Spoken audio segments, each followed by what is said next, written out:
do lesson 9.2, which is learning about ordered pairs. This is a lesson about graphing, so I'm going to suggest that you make sure that you have a pencil instead of a pen today in case you make any mistakes on your graph. And I also suggest grabbing a highlighter if you have one, or even two highlighters, two different colors if you have it, okay?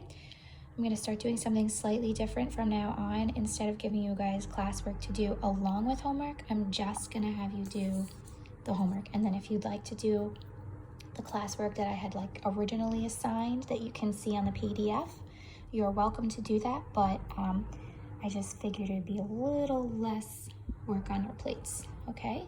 So let's get started with lesson 9.2. This is back in Go Math again.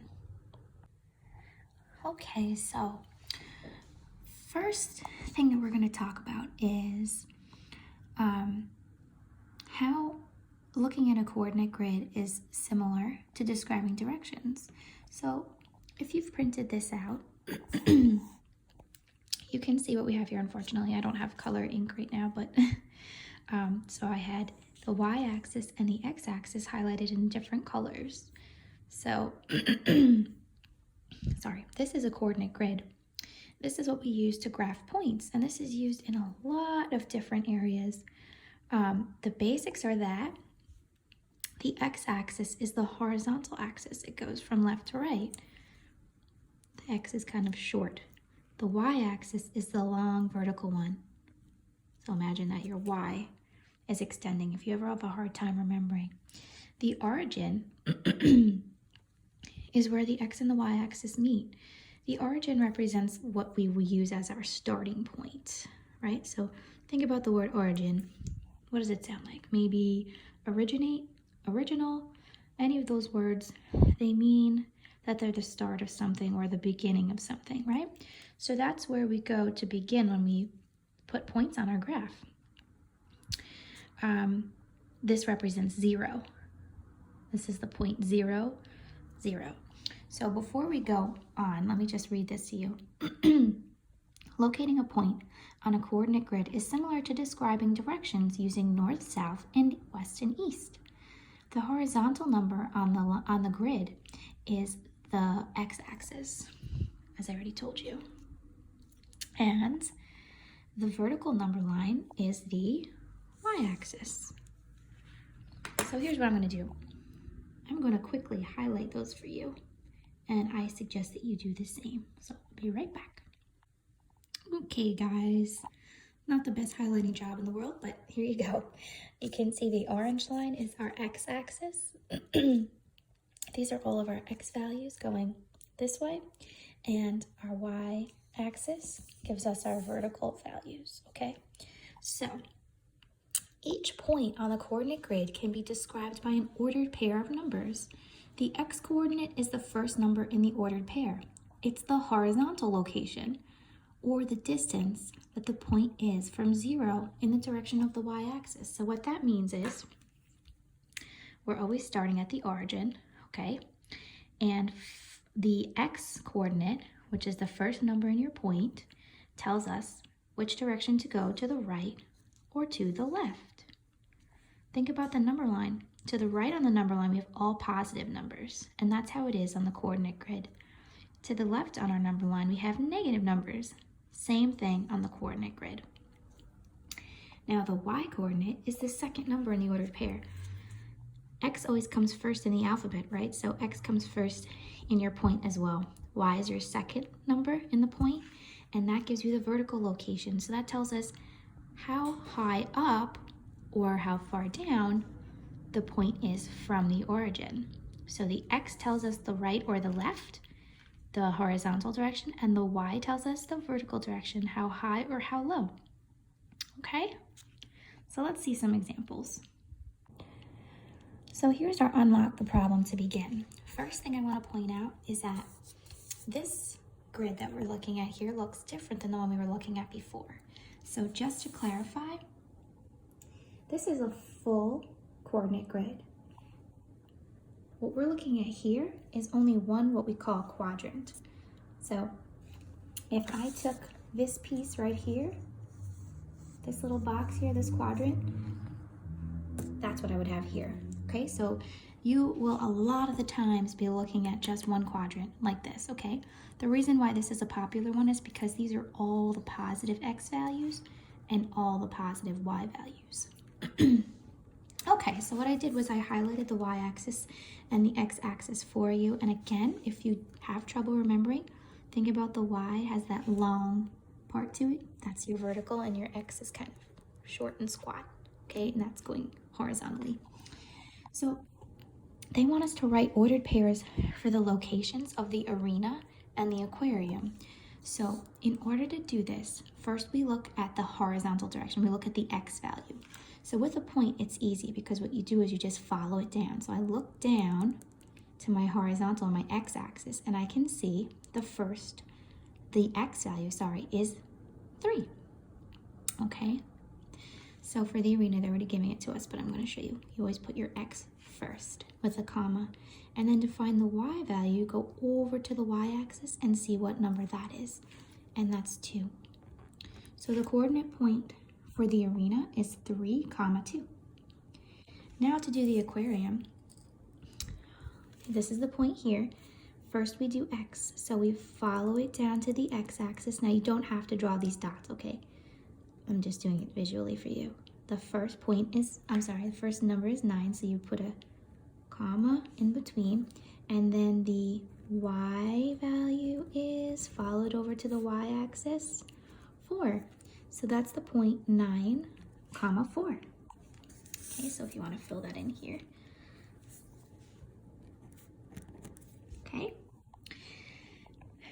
Describe the path you take from the origin to the aquarium using horizontal and then vertical movements.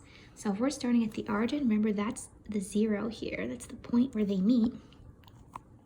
It's where we begin.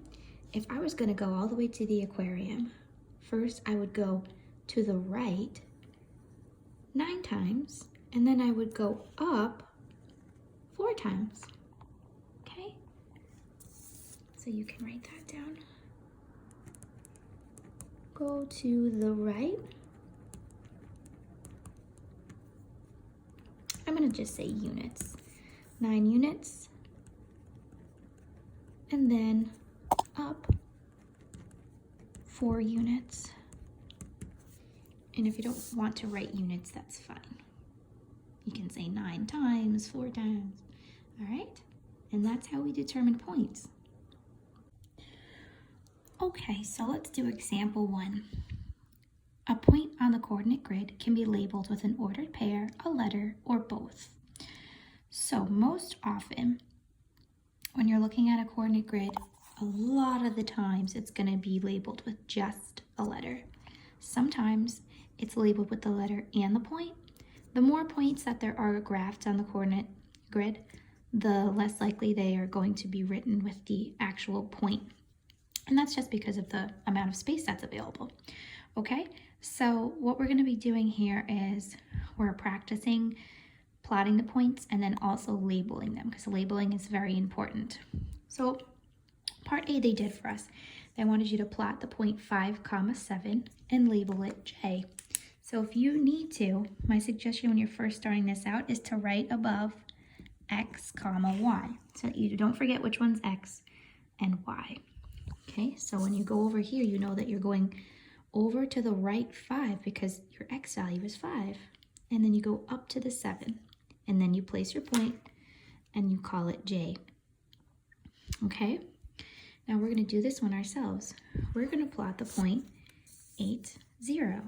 So again, I'm going to write X, Y.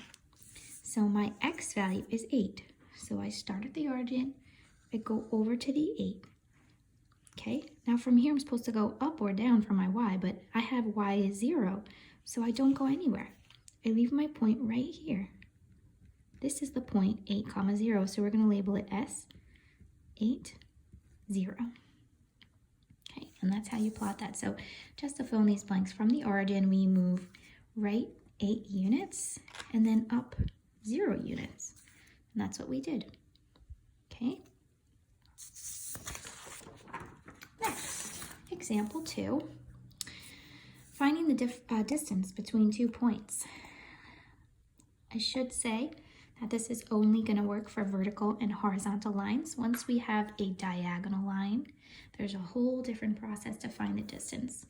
So this is only if the lines are perfectly aligned horizontally or vertically. So in order to do this, first, it kind of makes sense, but first you just draw a little line to connect them wherever the 2 points are. And all you have to do is actually count, right? So these are 1, 2, 3, 4, 5, 6 units between point A and point B. Okay, so points A and B form a vertical line segment and they have the same x coordinates. How could we have used subtraction to find the distance between the points? So if you notice, they have the same x value. What we could have done, look at the 2 points, they have the same x value. What we could have done is we could have taken the y values and we could have subtracted them and we would have gotten 6. So just to make this brief, you can subtract the y values.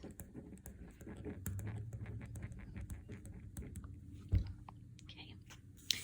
Next, they want us to graph these 2 points here, 3, 2 and 5, 2. Then they want us to also explain how we can use subtraction to find the horizontal distance. So notice in this case, we have the 2 y values the same. So first I'm going to graph 3, 2. Now again, this is x and this is y. So first I'm going to go to the x value of 3. So I start at the origin, I go over to the 3, and now from here, I'm going up 2. And this is my first point. Since they didn't give me letters, I'm going to write 3, 2. Okay. My next point is 5, 2. I'm going to do the same thing here. Okay, this is x and y. So my x is 5, my y is still 2. So I start at the origin, I go over to the 5, and I go from the 5, I go up to the 2. And that is my next point. And again, I'm going to label it with the point.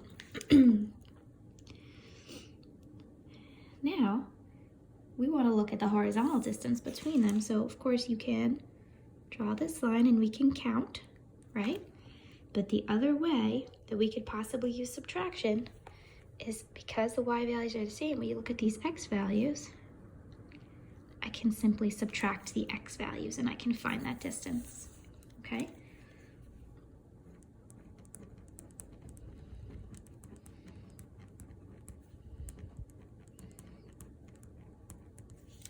I know you guys are wondering about my fancy x.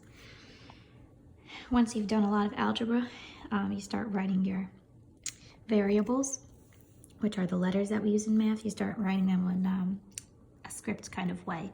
So if you're wondering about my x's, it's just a habit. So just to sum up, when you have 2 points that are lined up horizontally or vertically, to find the distance between them, you can of course just count, but you can also take the y, if it's a vertically aligned, that means they have the same x value. You can take the 2 y values and subtract them. And if it's horizontally, you take the 2 x values and subtract them, and that's how you can get your distance. Okay guys, so just to remind you, I'm not going to be giving you classwork anymore. If you'd like to do the examples that are in your Go Math book, go ahead and knock yourself out, but I am not going to be requiring you to do that anymore. So all you need to worry about right now is getting this homework done, page 543, numbers 1 through 12. Okay, and as always, send me a comment if you need any help, but I think that this is something you guys will be doing great with. Okay, have fun.